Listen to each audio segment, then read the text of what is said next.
tumbuhan. Tujuannya mengamati pertumbuhan dan perkembangan kacang merah. Adapun alat dan bahannya, yang pertama biji kacang merah, mangkuk, air, cup 2 buah, tisu, label, dan gunting. Adapun cara kerjanya, yang pertama rendamlah biji kacang merah dalam air semalaman. Yang kedua lipatlah tisu sehingga lebarnya setinggi cup. Yang ketiga gulunglah tisu tersebut. Kemudian tisunya dikasih label. Lalu masukkan tisu tersebut ke dalam cup sehingga menempel pada dinding cup bagian dalam. Jika tisunya kepanjangan, bila perlu potonglah sesuai cupnya. Gulung tisu sampai bagian dalam cup penuh. Yang keempat, sisipkan biji kacang merah pada cup. Lalu tambahkan air secukupnya sehingga tisu tetap basah, kira-kira 1/10-nya. Yang kelima, simpanlah sediaan di tempat terang tetapi tidak terkena sinar matahari selama 2 minggu. Yang keenam, marilah kita amati perkembangan dan pertumbuhan biji-biji kacang merah tersebut. Untuk hari pertama, biji belum tumbuh. Untuk hari kedua, biji mulai mengembang. Untuk hari ketiga, ada biji yang mulai mengelupas. Untuk hari keempat, ada beberapa biji yang sudah mengelupas. Untuk hari kelima, akar mulai tumbuh kecil. Kegiatan praktik 2, perkembangbiakan vegetatif buatan. Tujuan perkembangbiakan vegetatif buatan ini adalah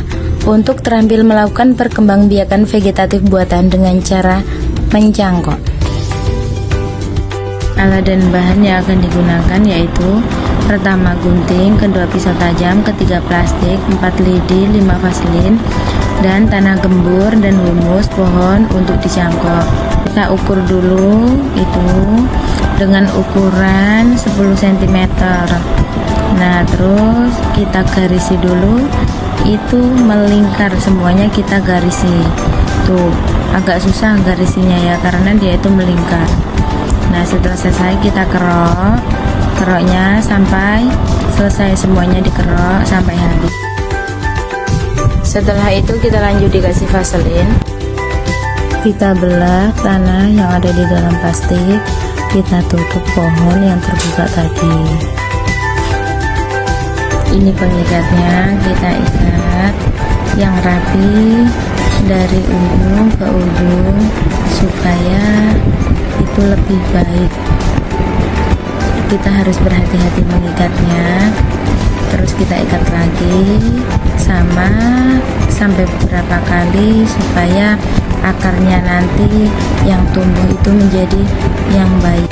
Kita gunting, kita cubles-cubles ya, supaya nanti itu akarnya ada, kalau mau tumbuh itu ada uapannya.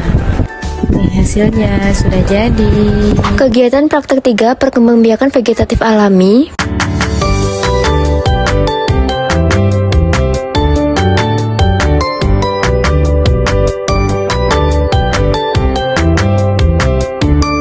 Kita akan menjelajahi keunikan alam, khususnya cara tumbuhan menghasilkan individu baru tanpa biji melalui perkembangan vegetatif alami.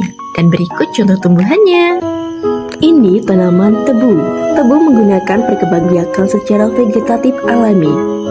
Tebu berkembang biak melalui tunas batang.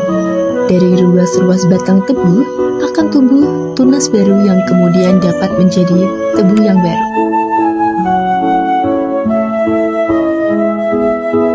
Kalau ini rumput teki. Rumput teki juga berkembang biak secara vegetatif alami. Dia berkembang biak menggunakan geragi atau stolon. Geragi adalah batang yang menjulur dan menjalar di atas permukaan tanah. Bayangkan, satu tanaman bisa menyebar dengan cepat hanya dengan menjulurkan batangnya. Ini membuatnya menjadi gulma yang sangat tangguh. Nah, kalau ini pohon pisang.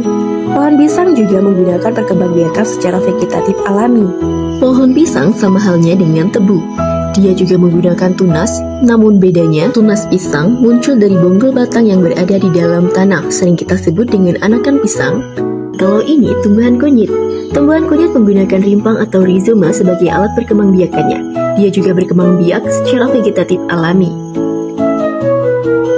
Nah, rimpang sendiri adalah batang yang tumbuh mendatar di dalam tanah. Terakhir ada ubi jalar. Ubi jalar juga menggunakan perkembangan vegetatif alami. Dia